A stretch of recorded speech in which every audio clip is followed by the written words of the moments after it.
النهاردة 7 أخلاق نبوية تجعلك تكسب قلوب الناس. مش في ناس مؤلفة كتب في كيف تكسب قلوب، أنا بقى جايبها من عند النبي صلى الله عليه وسلم. الصفة الأولى أو الطريقة الأولى له صلى الله عليه وسلم، قولوا اللهم صل وسلم وبارك على سيدنا محمد صلى الله عليه وسلم. 1 الابتسامة. ما لقيت رسول الله إلا وابتسم في وجهي. مع أن النبي كان عنده أحزان في حياته، يعني مات ولاده كلهم ما عدا السيدة فاطمة، وفقد أعز الحبايب السيدة خديجة وسيدنا حمزة يعني وجعفر بن أبي طالب، وبكاهم ودموعه قريبة كان تلقائي في دمعته صلى الله عليه وسلم. وما لقيت رسول الله إلا وابتسم في وجهي. إيه ده؟ أبو أمامة يقول ما لقيت رسول الله صلى الله عليه وسلم إلا ومد يده لي وابتسم في وجهي. يعني إيه الطريقة الحلوة دي؟ يعني أنا ممكن أسلم عليك يا عبد الحميد، أسلم عليك وأحط إيدي في إيدك، لكن النبي ما يسلمش عليك كده وخلاص، لازم عينه في عينك وعينه فيها رحمة، يعني يبص لك برحمة، والابتسامة مالية وشه، ولا ينزع يده حتى ينزع الآخر يده. دي طريقة سلام النبي، يعني دي الطريقة اللي كان بيسلم. في ناس بتسلم وبص الناحية التانية، وفي ناس بتسلم يا محمود وتعصر إيدك، مش عارف أعصر إيدك يا محمود.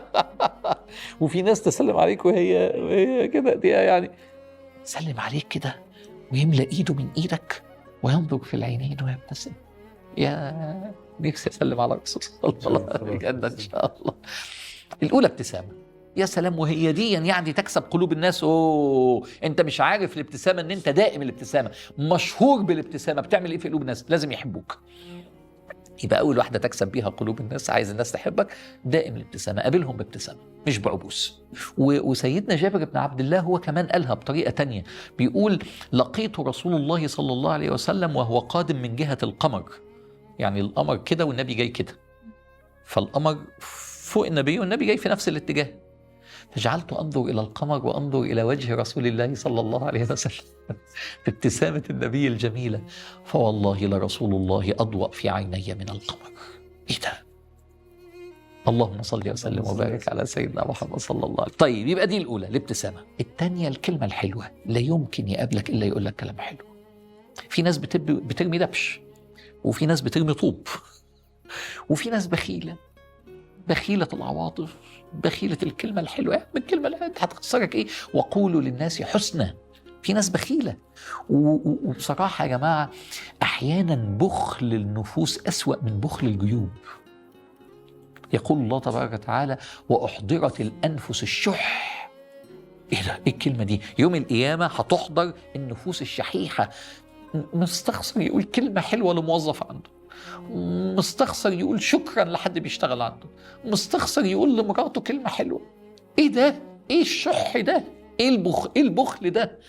بص بقى النبي صلى الله عليه وسلم ماشي في الطريق، ففي واحد في السوق واقف لوحده. اصله هو ما حدش بيحب يقف معاه، اسمه زاهر. وزاهر اهل المدينة ما بيحبوش يتعاملوا معاه، شكله مش حلو وناشف شوية.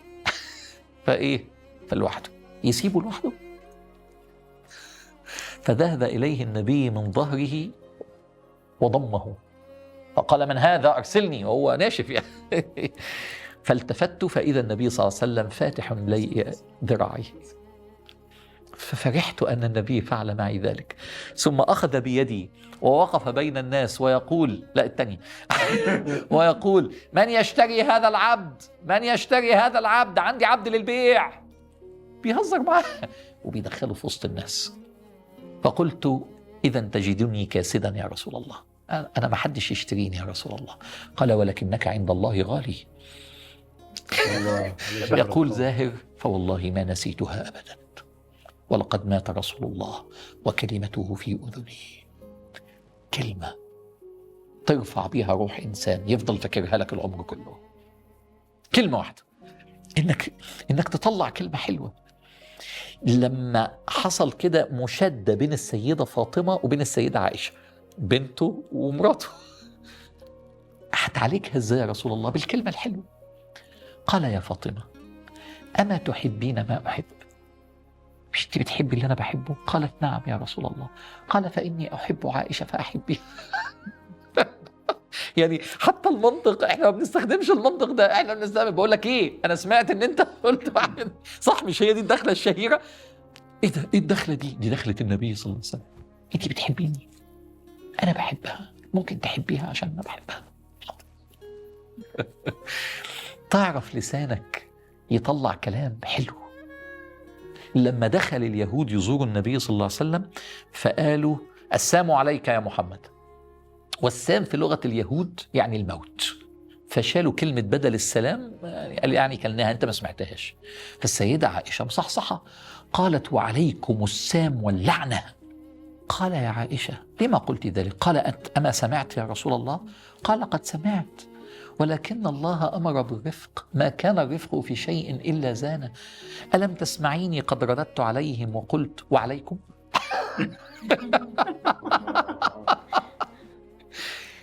هو ونيته. تعرف تخلي لسانك يقول كلام حلو ويتجنب الكلام الوحش، أما تكسب مكاسب. هو أنت النهاردة بتتكلمنا على مرافقة النبي وعلى المكسب في الدنيا، الاثنين ترافق النبي في الآخرة بحسن خلقك وتكسب الناس في الدنيا. يبقى يلا اللي عايز يكتب معايا 7 صفات نبوية تكسب بها قلوب الناس. 1 ابتسامة، 2 الكلمة الحلوة، 3 الاحترام والتقدير. يا رسول الله أبدا ما ينزل من شأن أي بني آدم، كبير ولا صغير، مسلم ولا كافر، كل واحد ياخد قدره. هيكتب رسائل لملوك العالم، ملوك العالم دول كفار يعني. من محمد رسول الله إلى هرقل عظيم الروم. إيه عظيم دي؟ أيوة هو عظيم الروم. دي مكانته. أيوة بس كافر. أيوة بس هو عظيم الروم. من محمد رسول الله إلى المقوقص عظيم مصر. إيه ده؟ تستخدم نفس الكلمة في كلها، في كل الجوابات. من محمد رسول الله إلى كسرى عظيم الفرس. اللهم صل وسلم وبارك على سيدنا محمد صلى الله عليه وسلم. مكانته كده. الاحترام والتقدير. الاحترام والتقدير لما جه واحد من فناني الجزيرة العربية، فده شاعر، بس شاعر يعني ما كانش لسه في شعر إسلامي أكيد يعني، لأن ده لسه يدوب جاي بيسلم أو بيتعرف على النبي صلى الله عليه وسلم. فالوفد كله جاي والنبي بيسلم على واحد لغاية ما جه الدور عليه. فسيدنا أبو بكر نسبت العرب، عارف العرب كلهم، فبيعرف النبي بواحد عارف كده زي إيه كبار الزوار، وبتقول له فلان فلان فلان لغاية ما جه فقال يا رسول الله زهير ابن كعب. قال الشاعر. يقول زهير فما نسيتها لرسول الله أنه قال الشاعر. الفنان يا احترام وتقدير حتى للأطفال. احنا قاعدين القعدة دي، الإسلام من حلاوته إن حط سيستم لكل حاجة. يعني تدخل الجامع تدخل بيمينك وتطلع بشمالك. اشمعنى العالم كله عنده سيستم لحاجات؟ لما نيجي عندنا احنا المسلمين يقول لك ليه السنه دي وليه كده؟ يا عم ماتشات الكوره لازم ينزل اللعيب وماسك في ايده ولد صغير وبعدين مش عارف يقف ماتشات الكوره. لما نيجي احنا بقى ادخل باليمين واطلع بالشمال يقول لك شوف السيستم. فهو من سيستم النبي ان احنا لو بنوزع حاجه نبدا باليمين. كويس؟ فهو قاعد ومعاه ناس كبار الصحابه بقى، سيدنا سعد بن ابي وقاص قاعد وسعد بن معاذ قاعد وفي ولد صغير قاعد على يمينه. فجت كوبايه ميه والناس عطشانه والدنيا حر، فالكبار قاعدين. تعمل ايه يا رسول الله؟ في سيستم بس الكبار قاعدين. فينظر الى الغلام، بص الاحترام والتقدير. اتاذن لي ان ابدا بالكبار؟ يا عم احنا ما بنشوفش الولد اصلا. هو مش موجود اصلا، بس يا ولد ولو قال عايز اشرب امشي اطلع بره قليل الادب. اتاذن لي ان ابدا بالكبار؟ فقال الغلام لا. لا اؤثر بنصيبي منك احد. تبقى انت هتديني واخلي حد تاني ياخد مني؟ فقال النبي هذا حقه سابدا به، الاحترام والتقدير. فما بالك بقى مع المراه؟ والله يا جماعه انا في حاجات مش فاهمها. يعني ايه راجل بيشتم واحده ست؟ والله العظيم ما ببقاش فاهمها. ما اذى رسول الله امراه قط، ما ضرب رسول الله امراه قط ابدا ابدا. ابدا. يعني ايه يعني؟ والله العظيم بكلمكم بجد، يعني ايه شتم واحده ست؟ ازاي يعني؟ عملها ازاي؟ يعني ايه ضرب واحده ست؟ يا نهار ابيض. طب وازاي قدر؟ يعني مش مساله قدر يعني يقدر، مساله يعني. طب والله انا ما اعرف هي الحكايه دي تحصل ازاي. ما آذى رسول الله امرأة قط. احترام وتقدير، المرأة لها احترامها. يا جماعة آخر وصية قبل وفاته صلى الله عليه وسلم: أوصيكم بالنساء خيرا، احترام وتقدير.